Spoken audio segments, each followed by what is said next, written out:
Bem, hoje nós vamos falar de anestesia em urgências e no trauma. E conforme a Resolução 1451 do ano de 1995 do Conselho Federal de Medicina, a definição de urgência e emergência, ambas são condições que necessitam de uma assistência médica imediata. Entretanto, no caso da emergência, existe um risco iminente de vida. Aqui nós temos o exemplo de um paciente vítima de um trauma por arma de fogo, onde houve lesão de uma víscera sólida com extenso sangramento. Então, esse é um caso de uma emergência cirúrgica. Em algumas situações, entretanto, uma urgência ela pode se tornar uma emergência cirúrgica, como a situação de um paciente com um provável TCE leve, onde ele tem uma classificação na escala de coma de Glasgow de 14, 15, e de repente esse paciente evolui com rebaixamento do nível de consciência e quando vai para a tomografia nós observamos uma imagem de um hematoma que sugere um hematoma epidural. Então aí passa a ser uma emergência cirúrgica, esse hematoma ele tem que ser drenado urgentemente. Então, o desafio na anestesia em urgências, ela se relaciona ao paciente, suas condições pré-existentes, a condição que levou o paciente a uma urgência cirúrgica e também condições relacionadas ao hospital. Bom, os fatores relacionados ao paciente, nós temos a faixa etária do paciente que vai determinar a reserva funcional desse paciente. Pacientes idosos, uma menor reserva orgânica. Doenças coexistentes também podem determinar uma diminuição na reserva orgânica. O paciente de emergência, ele sempre é considerado um paciente de estômago cheio. E, portanto, ele tem um risco de broncoaspiração e de fazer síndrome de Mendelssohn. A presença de choque deve ser afastada ou até mesmo um estado de hipoperfusão oculta, aquela hipoperfusão que existe sem que haja hipotensão. A presença de uma intoxicação exógena aguda, seja por álcool ou por drogas ilícitas como cocaína, maconha e derivados da anfetamina. E em pacientes do sexo feminino que estejam em idade reprodutiva, devemos afastar a condição de gestação. As condições cirúrgicas de urgência, nós temos condições hemorrágicas, que podem estar ou não relacionadas a trauma, condições inflamatórias, infecciosas, compartimentais, isquêmicas, queimaduras e complicações durante a internação, como um paciente, por exemplo, oncológico e que evolui com isquemia mesentérica ou que evolui com um quadro de abdômen agudo obstrutivo. Algumas condições relacionadas ao meio, como a estrutura hospitalar para o atendimento de urgências e emergências, a presença de várias especialidades cirúrgicas, que se faz necessário principalmente em unidades que atendem a trauma, e vale ressaltar que as situações de emergências, muitas delas acontecem em horários noturnos ou finais de semana, onde o número de funcionários presentes, tanto de enfermagem quanto médico no centro cirúrgico, é um número menor, então essa assistência ela pode estar comprometida. Quanto à avaliação do paciente, nem sempre há possibilidade de uma avaliação prévia antes de executar a anestesia do paciente de emergência. Entretanto, quando há essa possibilidade, devemos avaliar o nível de consciência, a presença de comorbidades, alergias, o horário da última ingesta e o uso de medicamentos. Pacientes que estejam em situação crítica, devemos ressaltar a manutenção do suporte básico e avançado de vida, o ABC. Na situação de trauma, nós temos os traumas relacionados principalmente aos acidentes de trânsito e relacionados à violência urbana. A doença trauma, segundo a Organização Mundial de Saúde, ela é um problema de saúde pública e que requer um investimento grande dos serviços de saúde em todo o mundo. Ela está relacionada a uma taxa de mortalidade elevada e por atingir principalmente a população jovem, a população produtiva, está relacionada também com incapacidade. Seu custo preventivo é elevado e o custo terapêutico é mais elevado ainda. Estatísticas do trauma pela Organização Mundial de Saúde, nós temos entre as principais causas de morte por faixa etária no mundo, na população jovem entre 5 a 46 anos de idade, o trauma está entre as principais causas de morte, sendo que entre 15 a 39 anos de idade, os dados da Organização Mundial de Saúde de 2004, elas mostram que o trauma é a principal causa de morte. Entretanto, quando ela estuda a letalidade do trauma em relação à faixa etária, observa-se que apesar do trauma ser mais frequente e matar muitos jovens, a sua letalidade é maior na população de idosos, população acima de 70 anos de idade principalmente, e isso se faz pelo fato da reserva funcional ser menor nesses pacientes. Quanto à relação entre a população, morte de trânsito e número de veículos registrados e grupos de renda, a Organização Mundial de Saúde ela mostrou que, apesar de que a concentração de veículos registrados ser maior nas populações de alta e média renda, que são de 52,1% para alta renda, 38,7% para média renda e apenas 9,2% para a população de baixa renda, o número de acidentes de trânsito ele é maior na população de média e de baixa renda. Entretanto, quando analisa as curvas de tendência para acidentes de trânsito fatais nos países de alta renda, como Austrália, Canadá, França, Japão e Estados Unidos, observa-se que existe uma tendência na queda no número nas estatísticas de acidentes de trânsito. E enquanto que nas populações de baixa renda, a estimativa é que até o ano de 2020 esses acidentes eles aumentem em 80%. A morte relacionada ao trauma ela tem uma distribuição trimodal, onde existe um pico inicial de morte, que é em torno de 50% das mortes acontecem nos primeiros segundos a minutos após o trauma. Um segundo pico que acontece alguns minutos a horas após o acidente e um terceiro pico de morte que é mais tardio, após alguns dias ou semanas, que está mais relacionado às complicações relacionadas ao trauma. Quando observamos essa distribuição trimodal, a gente observa que no primeiro momento a gente tem uma taxa de mortalidade elevada, em torno de 50%. Essa mortalidade está relacionada a lesões impossíveis de serem tratadas, geralmente como lesões vasculares graves e neurais incompatíveis com a vida. Nos minutos seguintes, nós temos um segundo pico, onde a principal causa seria a hemorragia e situações de hipóxia com acidose, levando à morte. E mais tardiamente, alguns dias, a morte relacionada a complicações relacionadas à sepse e falência de múltiplos órgãos.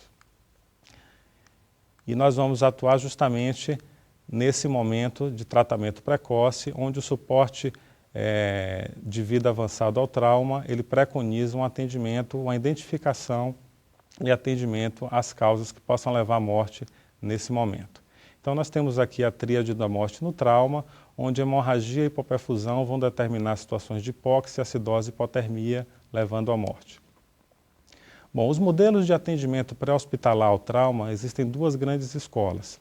A escola anglo-americana, que envolve Estados Unidos e o Reino Unido, que preconiza a estratégia Load and Go, onde equipes formadas por paramédicos, elas vão ao lugar do trauma, onde houve o acidente, e dão assistência e promovem rapidamente a remoção e o transporte do paciente para a unidade de trauma, unidade hospitalar.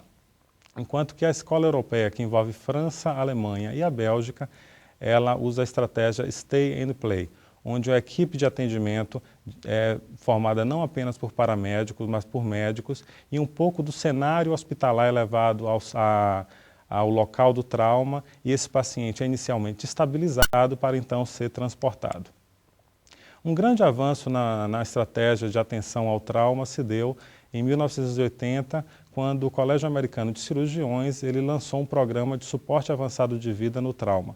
Esse programa ele preconiza a identificação, justamente o diagnóstico e tratamento de situações de risco iminente de vida através de ações de diagnóstico de tratamento coreografadas e numa linguagem universal, permitindo a difusão desses ensinamentos. Então existe o conceito das Golden Hours, ou horas de ouro, onde é preconizado uma avaliação inicial do paciente, objetivando se encontrar situações de risco de vida. Então avalia-se a via aérea, a letra A, se ela está permeável e a necessidade ou não de estabilização cervical. A letra B, que corresponde a breath, de ventilação, onde será avaliada a ventilação do paciente e oxigenação, e se o paciente não estiver ventilando adequadamente, será promovida uma ventilação, uma assistência ventilatória a esse paciente. E a letra C, que vem de circulation, circulação, onde a identificação de qualquer hipotensão ela sugere uma situação de choque, e a principal causa nesse caso é sangramento, e esse paciente tem que ser rapidamente identificado, local de sangramento, e promovida hemostasia, reposição de fluidos e aquecimento.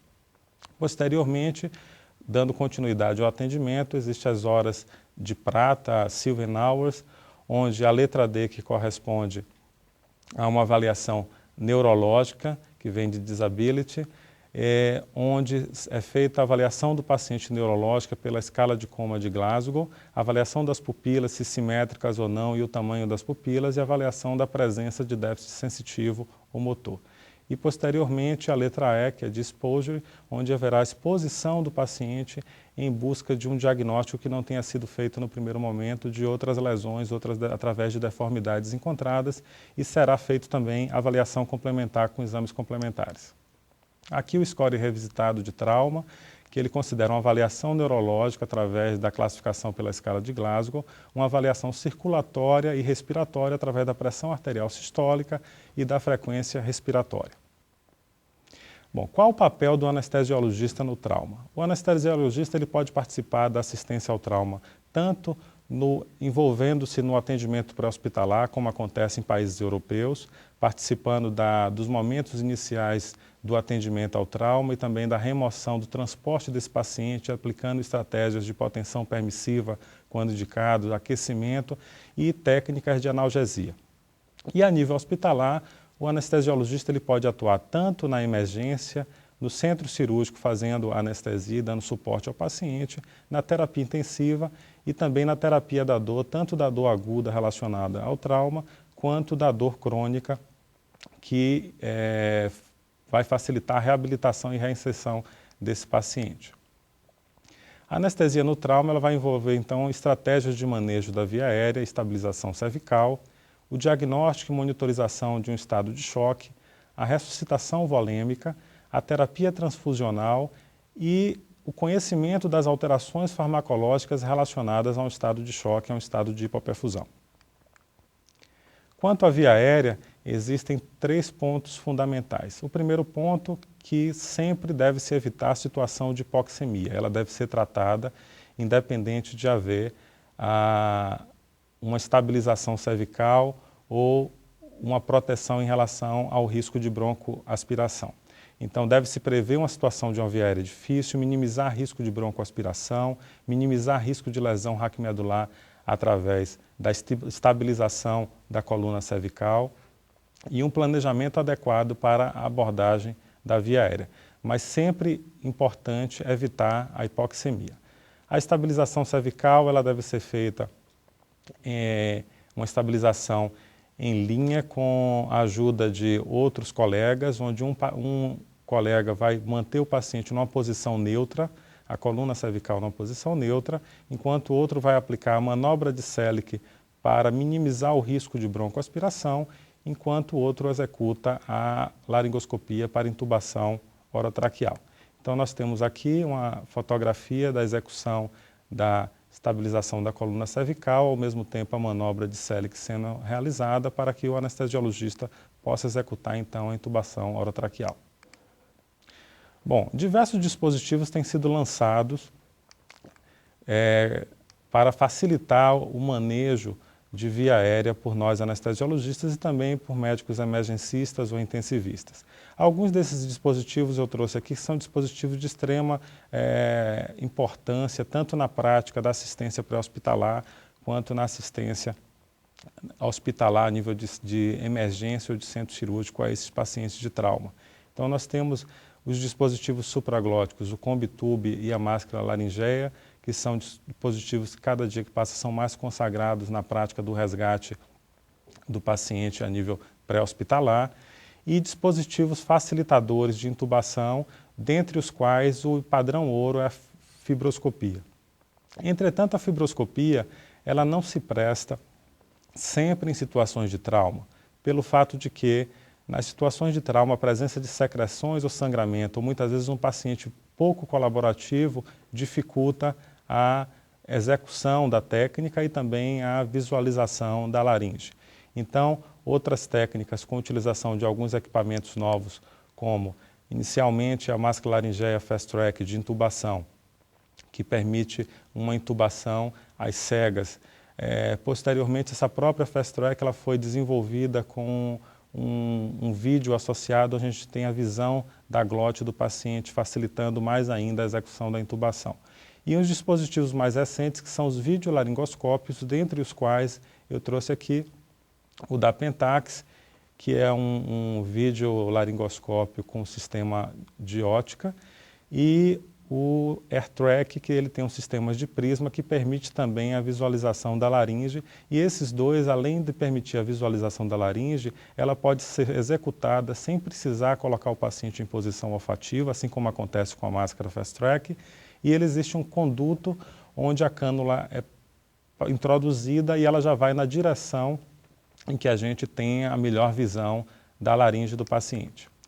O uso de dispositivos supraglóticos em resgate, aqui tem um exemplo de um paciente acidentado, preso nas ferragens, onde a gente está introduzindo um combitube e ele então já vai sendo retirado do automóvel, recebendo assistência ventilatória.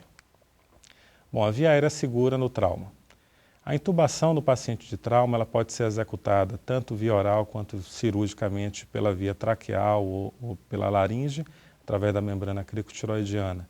Ela é realizada preferencialmente através de uma pré-oxigenação, a estabilização da coluna cervical e uma indução em sequência rápida com utilização de hipnóticos de ação rápida, bloqueadores neuromusculares também de ação rápida e curta, preferencialmente, e com a execução da manobra de Selick. Entretanto, pacientes principalmente colaborativos e que têm uma suspeita de uma via aérea difícil ou um risco maior de broncoaspiração, podemos optar pela via aérea acordada, pela intubação acordada.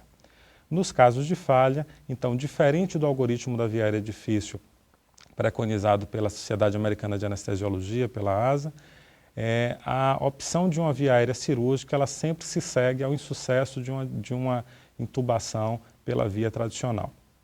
Então, o paciente realizado a laringoscopia convencional, se você tem dificuldade, você pode tentar melhorar o posicionamento do paciente e já lançar mão de alguns dispositivos facilitadores, como o BUD, ou então mudar a técnica utilizando o estilete luminoso. Levantamentos de centros de trauma nos Estados Unidos, centros nível 1, têm demonstrado que 90% das intubações de pacientes vítimas de traumas, ela é realizada através da laringoscopia convencional. Os 10% que não são realizados através da laringoscopia convencional, quando adicionado o dispositivo BUD, ou então quando realizado a intubação com utilização do estilete luminoso, você consegue sucesso em mais 90% desses 10%. E o restante seria então para a técnica de uma via aérea cirúrgica. Bom, quanto aos agentes anestésicos venosos utilizados para a indução anestésica no paciente de trauma, vale ressaltar que esses pacientes, por poderem estar em uma situação de choque, de hipoperfusão, o que acontece? Existe uma contração do compartimento central e uma diminuição também do volume de distribuição desses fármacos. Portanto, esses fármacos devem ser utilizados em doses menores do que as doses habituais. A literatura sugere a utilização de uma dose 5 a 10 vezes menor do que a dose habitual.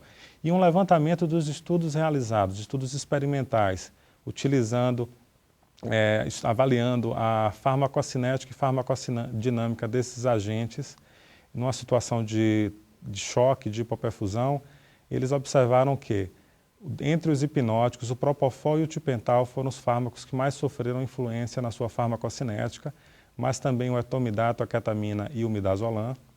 E dentre os opioides, todos eles sofreram influência na sua farmacocinética. Então, o cuidado que essas drogas devem ser, quando utilizadas, serem administradas tituladamente, observando o efeito e pensar sempre que a dose necessária deverá ser uma dose menor do que a dose habitual.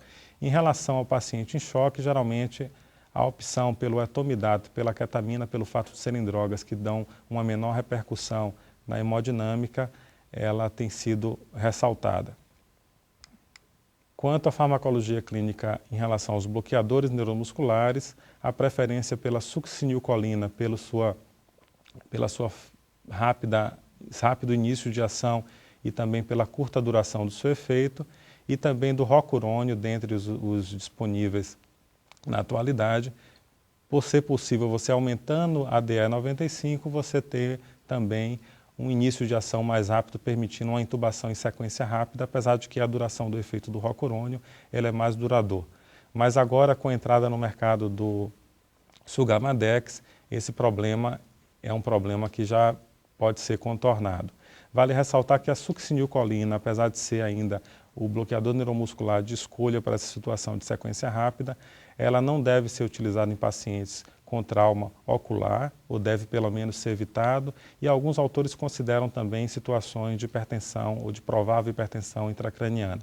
Lembrar que traumas relacionados à explosão ou esmagamento, onde tem uma lesão, a possibilidade de uma lesão muscular extensa, a possibilidade de rabdomiólise e hipercalemia também contraindicam o uso da succinilcolina. Nas situações de intubação acordada, o preparo do paciente ele é fundamental, mas geralmente ele pode ser feito apenas com utilização de anestésico spray, com nebulização de anestésico, mas vale ressaltar que o bloqueio do laringeu superior é uma técnica bastante interessante que dá um conforto ao paciente e também facilita a execução da laringoscopia para o anestesiologista. Entretanto, lembrar que essa técnica do bloqueio do laringeu superior, ela pode tirar a proteção do reflexo de deglutição do paciente. Então, em situações de paciente onde o risco de broncoaspiração é elevado, devemos considerar esse risco. Quanto a outros adjuvantes na execução de intubação orotraqueal, ressaltamos a importância do Gun Elastic Bud, que é um dispositivo super prático de utilizar, um dispositivo ele funciona como uma condutora para intubação, ele tem uma memória no posicionamento que você coloca ele, e a ponta dele ele tem uma curvatura que permite você sentir os anéis traqueais. É muito interessante esse dispositivo. E a utilização do estilete luminoso também é uma técnica bastante fácil de ser executada e que também permite, inclusive, a intubação em pacientes na posição neutra, com risco de lesão, minimizando o risco de lesão de coluna cervical. A via aérea invasiva, nós temos em situações emergenciais a punção da membrana cricotiroidiana com a administração da ventilação a jato de alta frequência, até chegar ao material para a realização de uma cricostomia cirúrgica. Entretanto, vale ressaltar, em situações onde não haja hipoxemia, paciente acordado, a traqueostomia pode se tornar uma opção de via aérea invasiva inicial. Situações, por exemplo, de trauma de face, nós vemos um paciente aqui, o paciente da direita, ele já está traqueostomizado, e são situações bastante desafiadoras quanto ao manejo de vias aéreas e tem algumas considerações particulares, porque as fraturas graves elas podem estar detrás de lesões de partes moles aparentemente inocentes. Edema e hematoma podem levar à obstrução aguda da via aérea. Então, na presença de sangramento oral, eritema de faringe, disfonia, devemos estar atentos e procurar realizar precocemente a intubação, porque se esperarmos o paciente entrar em insuficiência respiratória, essa via aérea já pode ser difícil de acessá-la pela via oral. A presença de fratura de ATM, ou comprometimento da ATM, ou fratura de zigomate, o paciente pode apresentar trismo e esse trismo geralmente ele é resolvido com a utilização de bloqueadores neuromusculares. O choque no trauma. A situação de choque no trauma, ela determina uma hipoperfusão e isso pode determinar a disfunção de múltiplos órgãos e morte celular. Ele pode estar relacionado a um estado hipovolêmico pela hemorragia, mas pode estar relacionado também a outras situações como choque obstrutivo, como acontece no pneumotórax hipertensivo, ou num derrame pericárdico, uma contusão cardíaca ou torácica. O choque pode ser também neurogênico, principalmente lesões raquimedulares altas, mas o choque cardiogênico e obstrutivo também podem estar presentes nessa situação. O choque é uma condição grave, onde há hipofluxo com baixa oferta de oxigênio e nutrientes às células. Ela é uma disfunção essencialmente da microcirculação, onde há inadequação na oferta de oxigênio. Entretanto, a persistência desse estado de hipoperfusão pode haver, com o tempo, um comprometimento a nível mitocondrial das células, onde também a utilização do oxigênio por essas células pode estar comprometida. Então, independente do paciente ter parâmetros hemodinâmicos estáveis, uma situação de disfunção de microcirculação ela pode estar existindo, um estado que a gente chama de hipoperfusão oculta. E ele deve ser investigado através da investigação de biomarcadores de hipoperfusão, como a gente vai ver adiante. A perfusão tecidual ela é uma relação entre a oferta de oxigênio e o consumo de oxigênio. Então, assim, a partir de um momento que a oferta de oxigênio ela passa a ser insuficiente, o consumo de oxigênio passa a cair. Então, essa célula passa a viver numa condição anaeróbia. Outro ponto importante relacionado ao choque é a resposta neuroendócrino imunometabólica ao trauma. Essa resposta ela se dá não apenas ao estado de hipoperfusão, mas também o próprio dano tecidual ele pode levar à ativação desses mecanismos, onde inicialmente uma ativação simpática com liberação de hormônios, catecolaminas, cortisol, GH e prolactina, e essa resposta inicialmente ela é uma resposta de compensação, através dos mecanismos de compensação de vasoconstrição e manutenção da perfusão, principalmente para os órgãos mais nobres, como coração, cérebro, pulmão. E há uma ativação também do sistema imunológico, com liberação do fator de necrose tumoral alfa, interleucinas e altacoides. Isso também, a princípio, é um estado de inflamação que faz parte de uma resposta fisiológica ao trauma e à hipoperfusão. No entanto, a persistência da injúria, a persistência da hipoperfusão leva a uma resposta inflamatória amplificada, onde o sistema imunológico tem um fator importante na determinação dessa amplificação, e aí nós temos a situação de resposta inflamatória, da síndrome da resposta inflamatória sistêmica. Outro ponto importante relacionado ao trauma é a coagulopatia relacionada ao trauma, que ela é desencadeada tanto pelo processo inflamatório que se dá pela lesão tecidual, mas principalmente pelo quadro de hemorragia, onde nós temos perda e consumo de fatores de coagulação. A reposição volêmica também determina uma hemodiluição de fatores de coagulação, que vai fazer um ciclo vicioso em relação a essa coagulopatia. A presença de acidose e a presença de hipotermia levam à disfunção tanto de fatores de coagulação como também das plaquetas. Um estudo publicado no Journal of Trauma em 2003, ele fez um levantamento de 1.088 casos de trauma, onde 24,4% eles tinham coagulopatia na admissão. E a mortalidade naqueles pacientes com coagulopatia foi altíssima, foi de 46%. A incidência de coagulopatia aumentou com a severidade da lesão e a definição de coagulopatia nesse estudo foi dada por um TP maior que 18 segundos, um TTPA superior a 60 segundos e um tempo de trombina superior a 15 segundos. Aqui nós temos o gráfico, o grau de severidade do trauma versus o percentual de coagulopatia, onde os traumas mais severos foi relacionado a uma incidência maior de um estado de coagulopatia. A ressuscitação volêmica, ela é uma combinação de ações onde devemos promover a hemostasia inicialmente, a hemostasia cirúrgica que pode ser total ou parcial, através da utilização de estratégias de controle de danos, a coagulação e depende também do tônus vascular. Deve-se restabelecer o volume sanguíneo circulante após isso, corrigindo a hematometria e também os fatores de coagulação e corrigindo, portanto, a perfusão tecidual através de manutenção de uma oferta de oxigênio normal ou um pouco otimizada, promovendo assim a recuperação da hemostasia. Algumas estratégias clássicas de ressuscitação, dentre elas a mais clássica é o controle de danos, que foi preconizado desde o início do ATLS, onde preconiza-se a realização imediata de uma hemostasia e tratando também lesões contaminantes como lesões de vísceras ocas e em pacientes muito graves com hipotermia refratária hipotermia e acidose refratárias, a gente deve procurar então restabelecer a homeostase para num segundo tempo cirúrgico se corrigir outras lesões. Mais recentemente, a estratégia de hipotensão permissiva que tem sido preconizada, onde o controle do sangramento ele deve preceder a ressuscitação volêmica plena. Isso no intuito de você diminuir o sangramento que ocorre pela saída da elevação da pressão arterial, com perda do tampão que vinha mantendo diminuição de sangramento e também a diluição dos fatores de coagulação.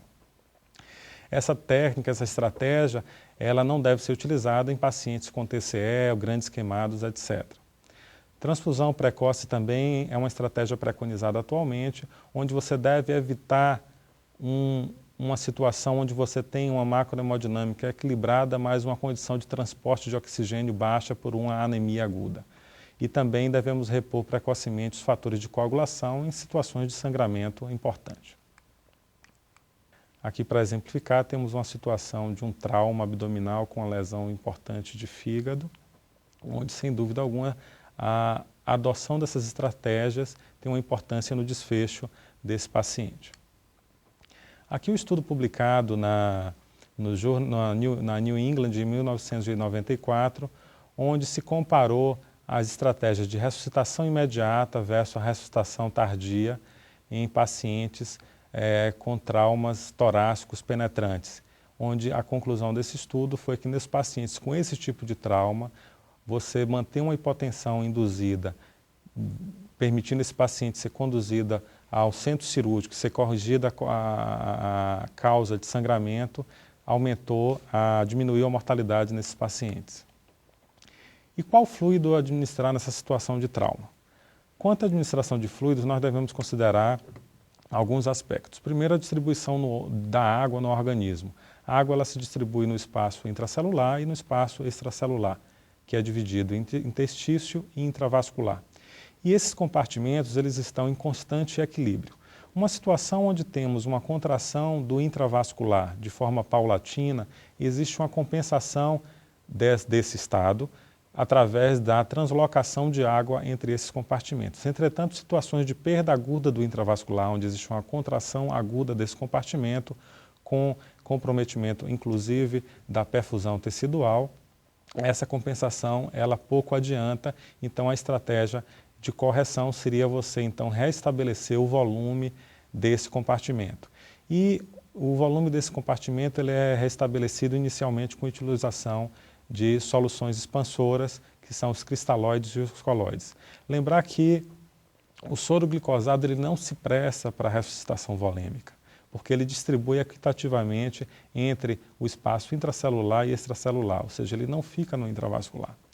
Os cristalóides, eles se prestam, no entanto, o tempo deles no intravascular é um tempo e o percentual que persiste no intravascular é um percentual menor, porque ele entra em equilíbrio com o interstício, e os coloides que permitem um tempo maior nesse intravascular, sendo, do ponto de vista físico, soluções mais interessantes para esse tipo de ressuscitação.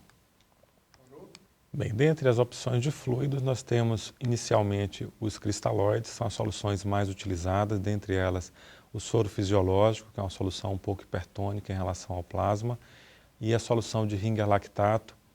A solução de Ringer lactato, inclusive, que é a solução preconizada tanto nos protocolos do ATLS de ressuscitação de pacientes de trauma, quanto também nos protocolos de ressuscitação volêmica em grandes queimados.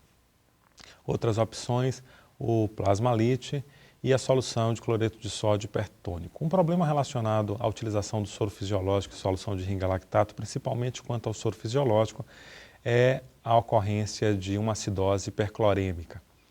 Ainda não se sabe a verdadeira importância desse tipo de acidose, já que no estado de hipoperfusão, a acidose relacionada à hipoperfusão, a acidose lática, ela tem uma importância maior.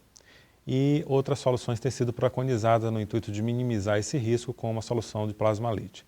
A solução de cloreto de sódio hipertônico, ela fica bem indicada em situações de TCE, onde o paciente está com choque, e em situações de extra-hospitalar, do atendimento pré-hospitalar, por ser soluções de fácil transporte e que têm um efeito oncótico importante.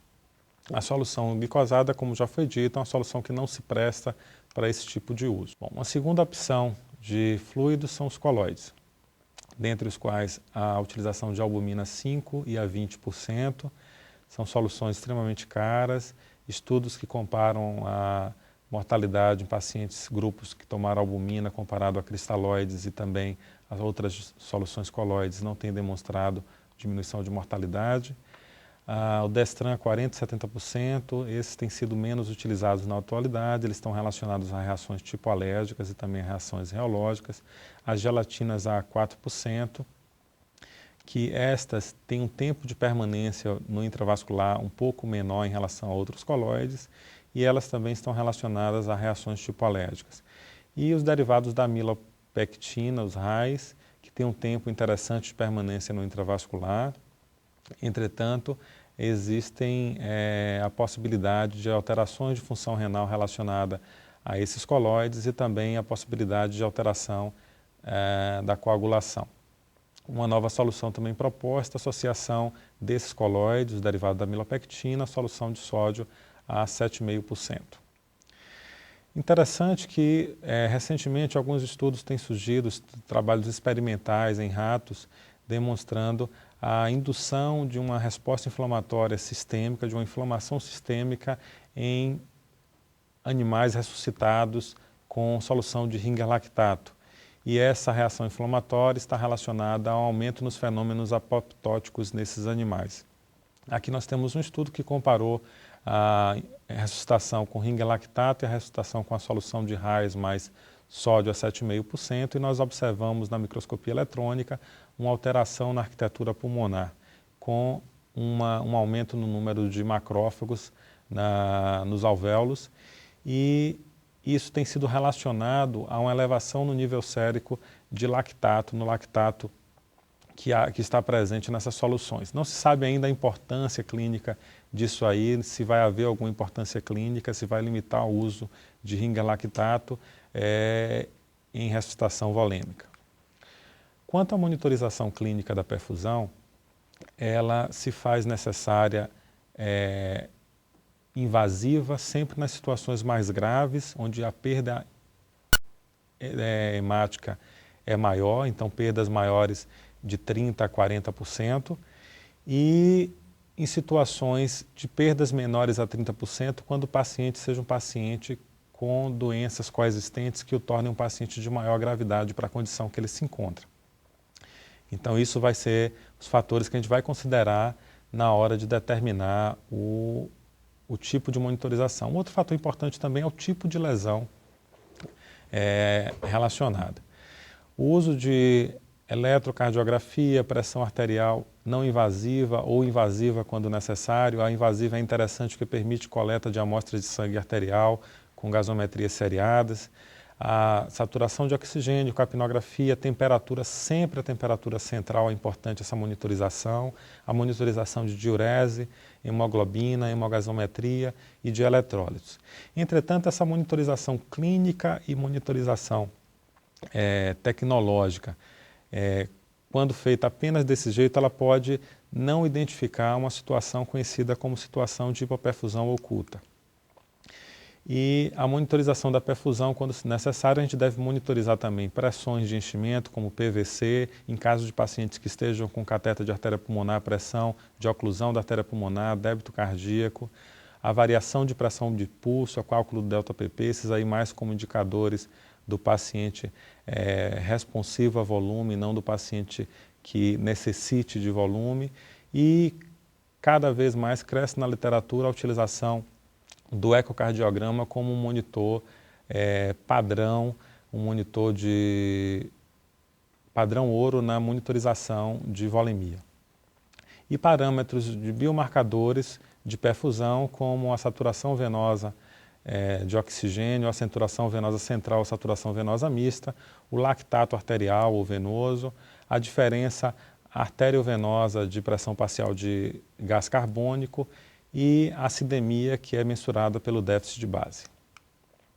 Quanto à saturação venosa de oxigênio, nós podemos observar nesse gráfico que nós temos 4 barras. A barra azul ela corresponde à oferta de oxigênio, a barra vermelha ao consumo de oxigênio, e nós observamos que quando a oferta de oxigênio ela começa a cair a um nível crítico, passa a haver um aumento dessa barra verde, que é a extração de oxigênio. Isso, no entanto, no intuito de manter o consumo de oxigênio celular, ou seja, manter o metabolismo aeróbico da célula.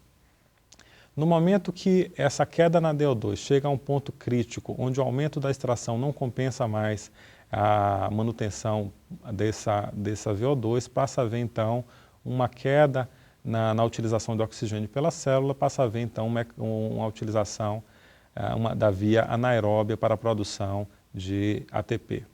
Então nós observamos que a queda, a saturação venosa de oxigênio, ela nos traduz como uma reserva de oxigênio sanguínea, onde quando começa a cair abaixo de 70, está havendo uma extração maior de oxigênio, e isso indica que o fluxo sanguíneo aos tecidos, ele pode estar diminuído.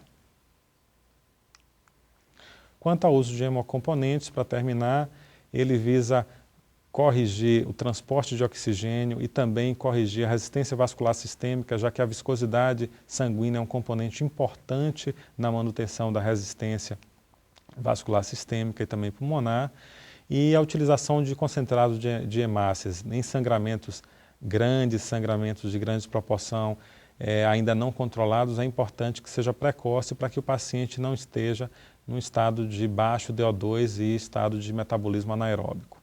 As substâncias carreadoras de oxigênio ainda não são uma realidade, principalmente aqui no nosso meio, e é importante corrigir também a coagulação, o uso de plasma fresco, uso de crioprecipitados e de plaquetas, para corrigir tanto a coagulopatia pela perda, pelo consumo e também a coagulopatia dilucional.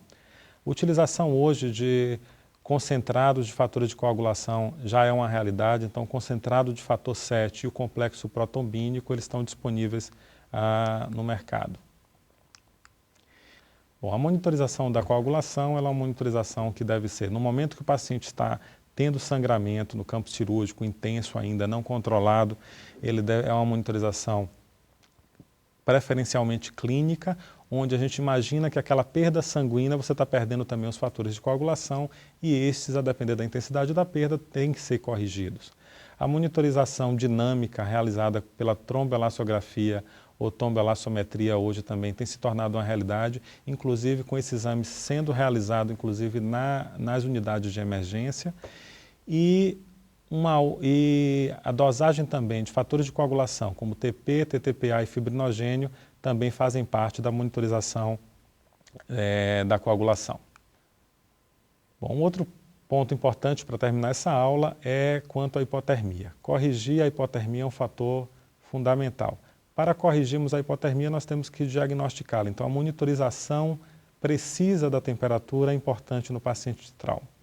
A utilização de mantas de aquecimento, de colchão térmico e aquecimento dos fluidos é importante no intuito da gente corrigir ou pelo menos diminuir ou manter a temperatura do paciente, diminuir a perda ou manter a temperatura do paciente.